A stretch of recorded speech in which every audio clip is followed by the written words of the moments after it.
अस्सलाम वालेकुम स्टूडेंट्स, उम्मीद करता हूँ आप खैरियत से होंगे। स्टूडेंट्स, इस वीडियो में हम एक्सरसाइज नंबर 2.4 का क्वेश्चन नंबर 4 कंप्लीट सॉल्व करेंगे। हमारे पास क्वेश्चन नंबर 4 की स्टेटमेंट है, find the value of x in the following equations. हमने मंदरजा झैल इक्वेशंस में से एक्स की वैल्यू फाइंड करनी है। तो हमने प्रीवियस वीडियोस में क्वेश्चन नंबर 1, 2, 3 में दो या दो से ज़्यादा वैल्यूज़ का लॉग इकट्ठा करना सीखा है और एक्सपेंड करना भी सीखा है। तो यहाँ पर दो वैल्यूज़ पर लॉग अलग-अलग है। हम सबसे पहले इनको सिंगल लॉग की फॉर्म में लिखते हैं। तो हम यहाँ पर प्रोडक्ट लॉ यूज़ करते हुए दो या दो से ज़्यादा वैल्यूज़ पर लॉग अलग-अलग हो तो लॉग को एक बार लिखें और वो वैल्यूज़ जो ऐड हो रही हैं उनको आपस में मल्टीप्लाई कर दें। ये 2 और x के दरमियान प्लस का साइन है। जब लॉग इकट्ठा करते हैं तो ऐड होने वाली वैल्यूज़ को मल्टीप्लाई कर देते हैं। और देखिए स्टूडेंट्स, इनकी बेस सेम होनी चाहिए। इसकी भी बेस नहीं लिखी और इसकी भी बेस नहीं लिखी, इसका मतलब है दोनों की बेस 10 है। जब ज़रूरत पड़ने पर हम इसकी बेस में 10 लगा सकते हैं, अगर ज़रूरत ना हो तो इसकी बेस में 10 लिखने की ज़रूरत नहीं है, लेकिन ऑटोमेटिक इसकी बेस 10 ही रहेगी। अब हमें यहाँ पर ज़रूरत थी इसलिए हम यहाँ पर बेस में 10 लिख लिया है। अब ये वैल्यू लिखी हुई है लॉगरिथमिक फॉर्म में। हमने 2.2 में सीखा था कि कोई भी वैल्यू अगर लॉगरिथमिक फॉर्म में लिखी हो तो उसका लॉग कैसे ख़त्म किया जा सकता है, उसको एक्सपोनेंशियल फॉर्म में कैसे लिखते हैं। तो हम यहाँ पर इसका लॉग ख़त्म करेंगे तो इसकी जो 2x है वो इक्वल के राइट साइड पर आ जाएगा और ये 1 2x की जगह पर आ जाएगा। जब लॉग ख़त्म करते हैं तो 2x की और इस 1 की जगह आपस में चेंज हो जाएगी। तो 10 की पावर 1 का मतलब होता है simple 10 is equal to 2x। क्योंकि हमने x की वैल्यू फाइंड करनी है इसलिए 2x के साथ मल्टीप्लाई हो रहा है। 2 और x के दरमियान कोई साइन नहीं है, इसका मतलब है 2x के साथ मल्टीप्लाई हो रहा है और मल्टीप्लाई होने वाली वैल्यू को इक्वल के दूसरी तरफ जाके डिवाइड कर देते हैं। तो 10 को 2 पर डिवाइड करेंगे तो x की वैल्यू आ जाएगी 5। x is equal to 5। 2 और 10 को 2 के टेबल पे कट कर दें। 2 1s are 2, 2 5s are 10। हमारे पास x की वैल्यू आ गई 5। नेक्स्ट है पार्ट नंबर 2। सबसे पहले इनका लॉग इकट्ठा करेंगे। इन दो वैल्यूज़ पर लॉग अलग-अलग है और इनकी बेस भी सेम है। जब दो वैल्यूज़ पर लॉग अलग-अलग हो, बेस सेम हो, दरमियान में प्लस या माइनस हो तो उनका लॉग इकट्ठा किया जा सकता है। हम यहाँ पर प्रोडक्ट लॉ यूज़ करेंगे। प्रोडक्ट लॉ यूज़ करते हुए लॉग इकट्ठा करेंगे तो लॉग और बेस को एक बार लिखेंगे और x और 8 को मल्टीप्लाई कर देंगे। हम 8 और x को मल्टीप्लाई कर देंगे, मल्टीप्लाई को प्लस में चेंज कर देते हैं इज इक्वल टू 5 ऐसे का वैसे। अब ये वैल्यू का सिंगल लॉग बन गया है और लॉगरिथमिक फॉर्म में लिखा है। हमने 2.2 में सीखा था लॉगरिथमिक फॉर्म को ख़त्म करके एक्सपोनेंशियल फॉर्म में कैसे लिखना है। तो हम यहाँ से लॉग ख़त्म करेंगे तो ये 8x और ये 5 की जगह आपस में चेंज हो जाएगी। जब लॉग ख़त्म करें तो उसके बदले इन दोनों वैल्यूज़ की जगह आपस में चेंज हो जाती है। ये बन गया 2 की power 5 is equal to 8x। अब 2 की पावर 5 का आंसर होता है 32, यानी 2 को 5 टाइम्स मल्टीप्लाई करें और ये बन गया है 8x। हमें x की वैल्यू फाइंड करनी है तो 8x के साथ मल्टीप्लाई हो रहा है। 8 और x के दरमियान कोई साइन नहीं, इसका मतलब ये दोनों वैल्यूज़ आपस में मल्टीप्लाई हो रही हैं। जब 8x के साथ मल्टीप्लाई हो रहा है तो इक्वल की दूसरी तरफ आके डिवाइड हो जाएगा और इधर सिर्फ x बच गया। अब हम 8 और 32 को एक ही टेबल पे कट कर सकते हैं, डिवाइड करेंगे। 8 1s are 8, 8 4s are 32। हमारे पास x की वैल्यू आ गई 4, x इज इक्वल टू 4। आप x को चाहे लेफ्ट साइड पे लिख लें चाहे राइट साइड पे लिख लें, ये हमारे पास x की फाइनल वैल्यू है 4। नेक्स्ट है हमारे पास पार्ट नंबर 3। यहाँ से भी हमने x की वैल्यू फाइंड करनी है। तो यहाँ पर तो इक्वल के किसी भी साइड पर लॉग नहीं लिखा हुआ, तो हम इसको लॉग के साथ भी सॉल्व कर सकते हैं, दोनों साइड पे लॉग लेके, या इसको हम लॉगरिथम के बगैर भी सॉल्व कर सकते हैं। तो हम इसको लॉगरिथम के बगैर ही सॉल्व करेंगे। इसके लिए हम लिखेंगे 81। हम इक्वल के दोनों साइड्स पर बेस सेम बनाएंगे। इधर 81 को जब फैक्टराइज करें, 81 को जब हम इस तरीके से फैक्टराइज करें तो हमारे पास 4 टाइम्स 3 आता है। तो हम 81 को लिख सकते हैं 3 की पावर 4। 3 की पावर 4 का आंसर होता है 81, और इसके बाहर x वैसे ही लिख दिया। और 243 को हम लिख सकते हैं 3 की पावर 5, और इसके बाहर x प्लस 2। देखें स्टूडेंट्स, जब हम 243 को 3 पर डिवाइड करते हैं, 3 8 ज़ा 24, 3 1 ज़ा 3, 3 2 ज़ा 6, 2 कैरी, 3 7 ज़ा 21, 3 9 ज़ा 27, 3 3 ज़ा 9 और 3 1 ज़ा 3।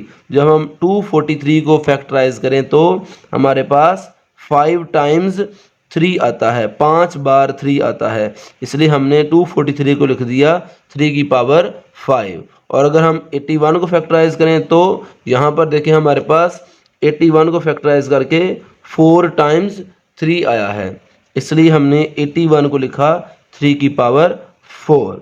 अब ब्रैकेट के अंदर वाली पावर को ब्रैकेट के बाहर वाली वैल्यू से मल्टीप्लाई करते हैं तो ये बन जाएगा 3 की पावर 4x, और यहाँ पर 5 को x से भी मल्टीप्लाई करेंगे और 5 को 2 से भी मल्टीप्लाई करेंगे। 5 को x से मल्टीप्लाई किया 5x, प्लस 5 को 2 से मल्टीप्लाई किया 10।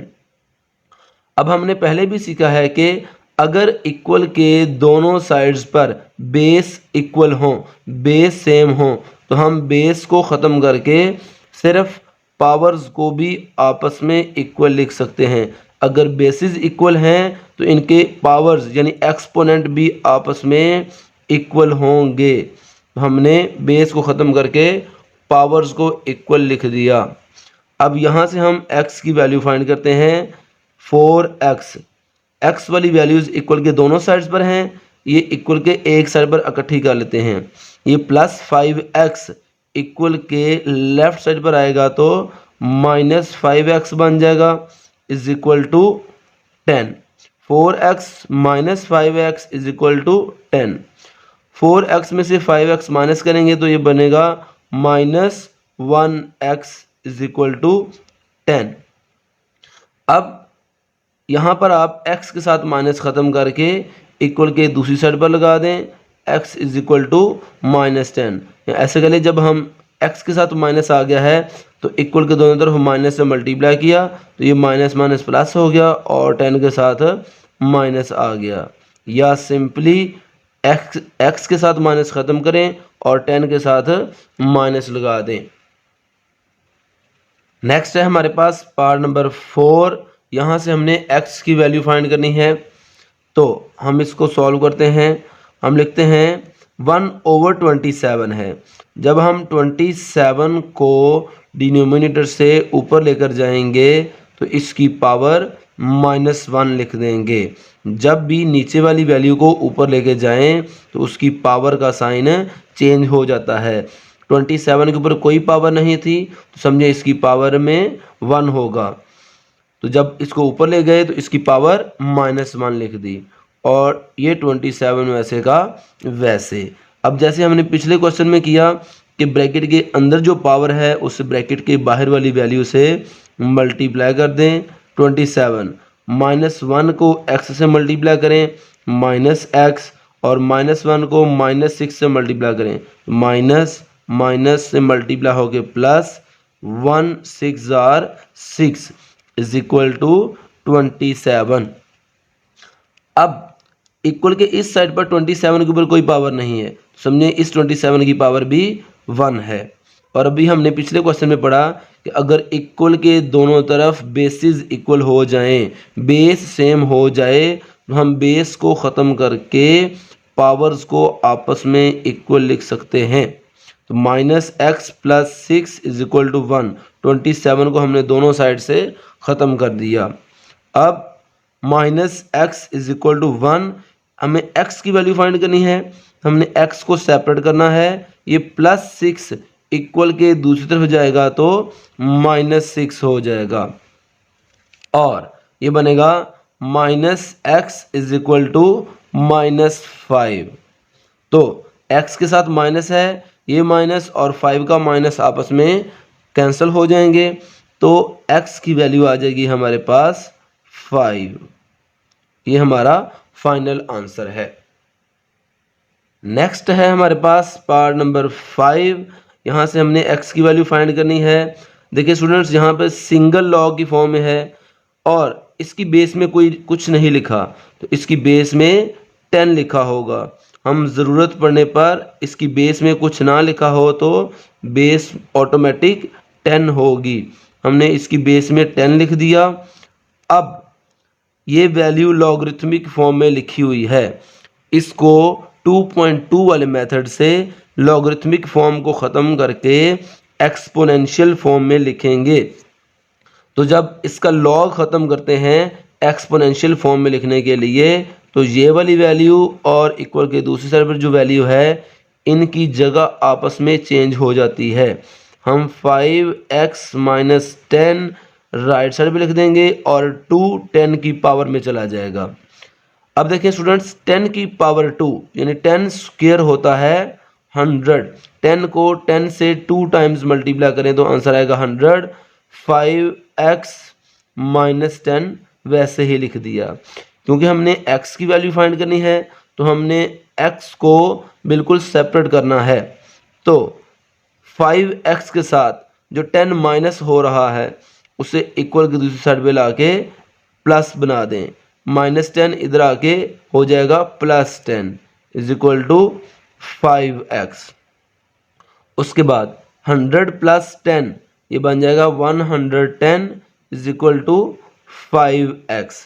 अब x के साथ 5 मल्टीप्लाई हो रहा है, 5 और x के दरमियान कोई साइन नहीं है, तो 5 और x आपस में मल्टीप्लाई हो रहे हैं।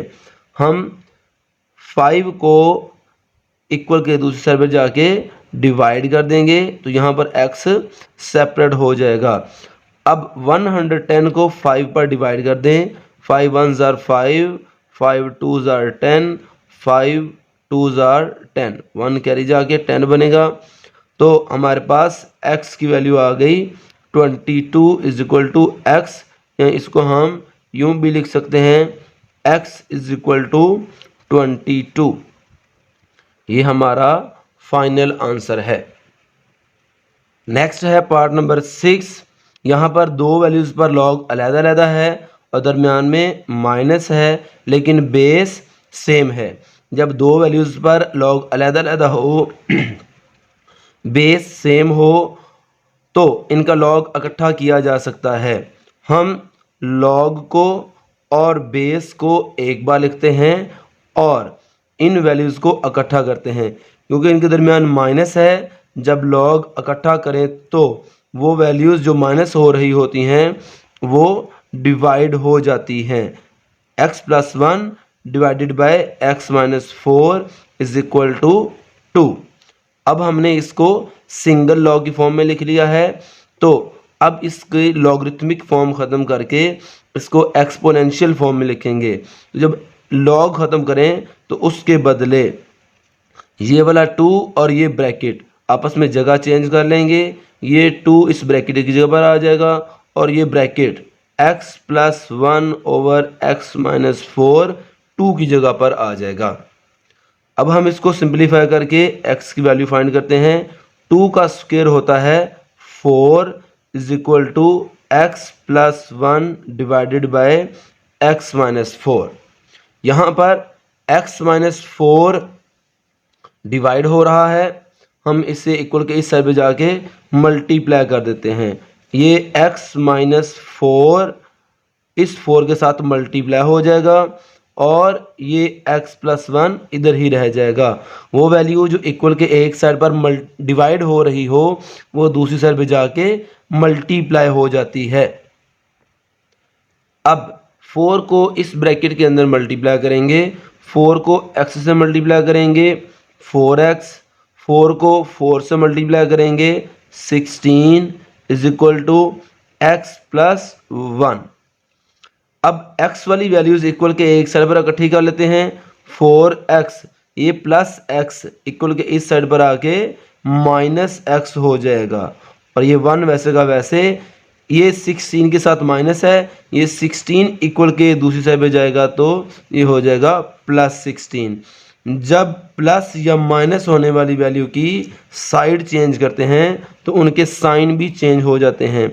ये माइनस 16 इधर जाके प्लस 16 हो गया, ये प्लस x इधर जाके माइनस x हो गया। अब 4x में से x माइनस करें तो बचेगा 3x और 1 प्लस 16 बन जाएगा 17। अभी भी x के साथ 3 मल्टीप्लाई हो रहा है। वो वैल्यू जो इक्वल के एक साइड पर मल्टीप्लाई हो रही हो उसे इक्वल के दूसरी साइड पे जाके डिवाइड कर दें तो ये x की वैल्यू आ जाएगी 17/3। स्टूडेंट्स, अगर आपको हमारी वीडियो अच्छी लगी हो इसको लाइक और शेयर कर दें और हमारे चैनल को सब्सक्राइब कर दें। अल्लाह हाफिज़।